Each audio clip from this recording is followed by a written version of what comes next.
Young Turks now has audio, the TYT Audio Network, podcasts of some of your favorite shows and new shows, including one with Nina Turner, former Ohio State Senator. She's going to do We the People with Nina Turner, talking about equality and justice and seeing that through the eyes of regular Americans who are affected by politics and policy.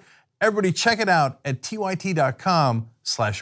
Following Trump's meeting with Kim Jong-un, there have been a number of statements that our president has made in regard to Un's intelligence, his kindness, and how much he wants to see the people of North Korea prosper. Now, it's a completely different narrative from what we all know to be true, which is that Kim Jong-un is a dictator who is incredibly brutal to his own people. He imprisons individuals in labor camps, gulags, it's known as a gulag state. The human rights violations in North Korea are terrible, to say the very least. They have imprisoned our own journalists for years. Otto Warmbier, who was a young man who traveled to North Korea, had been imprisoned and was brought back to the United States in such a terrible condition that he died soon after. And so when you take all of these things into account, it's a little insulting to hear Donald Trump discuss North Korea and Kim Jong-un specifically as such a great guy, but also discuss how North Korea could be a great place for US business. Take a look. Well, they have great beaches. You see that whenever they're exploding their cannons into the ocean, right? So I said, boy, look at that bridge. Wouldn't that make a great condo behind? And I explained, I said, you know, instead of doing that, you could have the best hotels in the world right there. Think of it from a real estate perspective. No, I don't want to think of it from a real estate perspective. I want to think about it from a keeping the world safe from nuclear war perspective. I want to think about it from a human rights perspective. I mean, I get it, he's a real estate mogul, sort of, right? But he is looking at this as a business opportunity, as opposed to a situation where lives are at risk, where people are regularly persecuted, murdered. I mean, you're dealing with a dictator and he's having a conversation about condos. Yo, think of all the beach. contractors you could stiff if you built those condos and then you didn't pay the people who built them. Think about Which you that. can do because you're a dictator. I mean, it's unbelievable. So No, the brutality in North Korea is legend. He gets off on these little riffs where he's up in front of the press and then he just starts lavishing praise and then just yapping, and that's what you're seeing.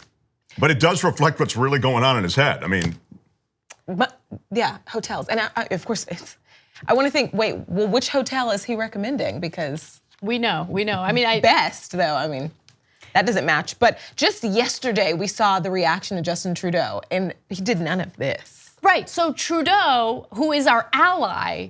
And by the way, we do a ton of trade with Canada, which benefits not only Canada, but the United States and US manufacturers. He goes after Trudeau and calls him weak, tweet after tweet, just tearing him apart, tearing him down. That is our ally. He is tearing down an ally while simultaneously going on a press tour to say all sorts of complimentary things about a dictator in North Korea who has threatened to nuke the United States. Right. Okay, so there's the business aspect. We got to that. Now let's watch, all the nice, pleasant things Trump said about Kim Jong-un following the meeting. He's going to be happy. His country does love him. His people, you see the fervor. They have a great fervor. I think that he really wants to do a great job for North Korea. I think he wants to denuke. It's very important.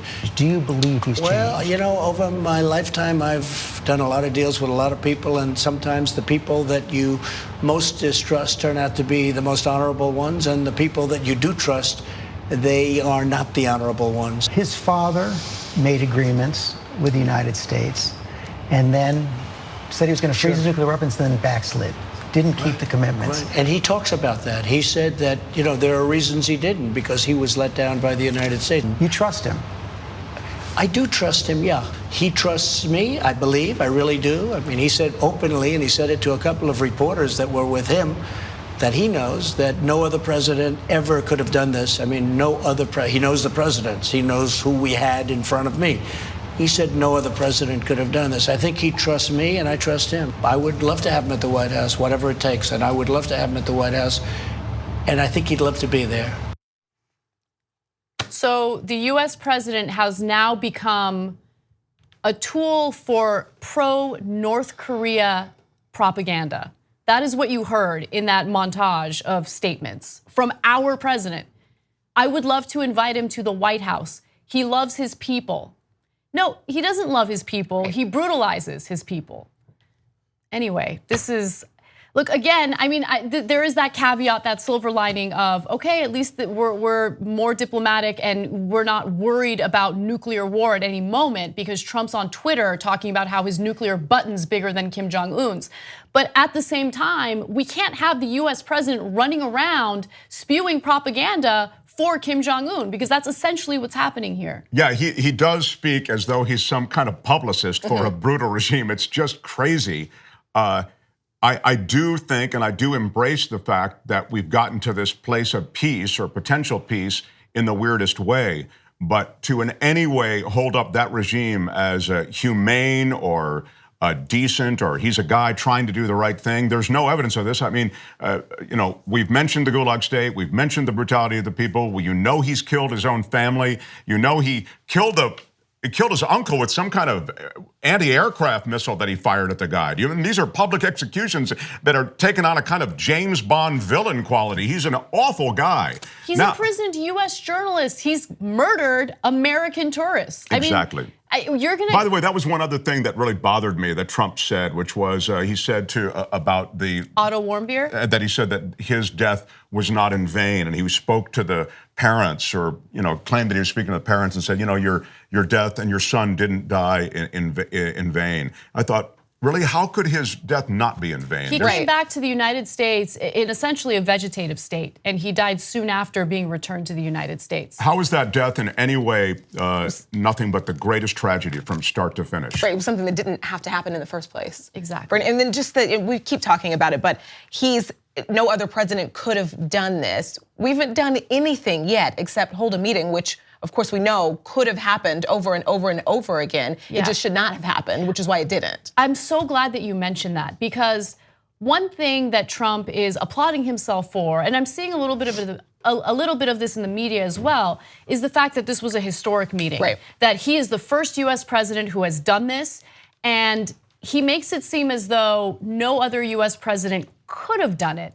But that is not the case. North Korea has wanted legitimacy for a very long time, and the best way for them to get that legitimacy is through meeting with the US president. And so other presidents could have easily done this. They could have done this at any moment, but they refused to do that because they understood what the agenda of the North Korean dictator was.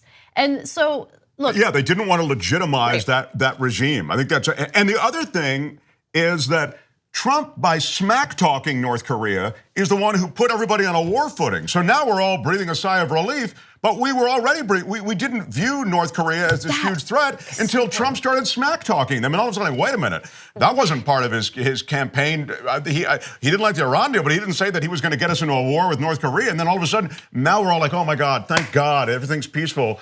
Trump really might be, and even you hear me saying it, that we love the notion of peace, even if we have to get there in this weird way. But the truth is, we weren't on a war footing before Trump started smack-talking North Korea. Right, he's cleaning up his mess that he, in part, created and being cheered for it. We're not even back to where we were before we got President Trump. We're not even back to where we were. We're just sort of cleaning up their back and forth. Trump was the person who said openly and transparently that North Korea would be met with fire and fury, the likes of which no one has ever seen before. Okay, that was a needless escalation with North Korea. And honestly, it created so much fear with South Korea that they were willing to work with the North Koreans in order to kind of develop some sort of diplomatic peace deal on the side. And then with the urging of South Korea, Trump did agree to open up talks with the North Koreans. So in a weird roundabout way, Trump's juvenile, immature, and dangerous behavior on social media convinced other world leaders to actually step in and do something before the situation escalated to nuclear war. I'm so glad you said that, because South Korea is, and the change in the South Korean stature was the thing that really produced this meeting and leads the way perhaps to something positive. 2 easy ways to follow the Young Turks. One is hit the subscribe button down below, then you're a TYT subscriber. And second is ring the bell. And when you do that on YouTube, you're notified of our videos.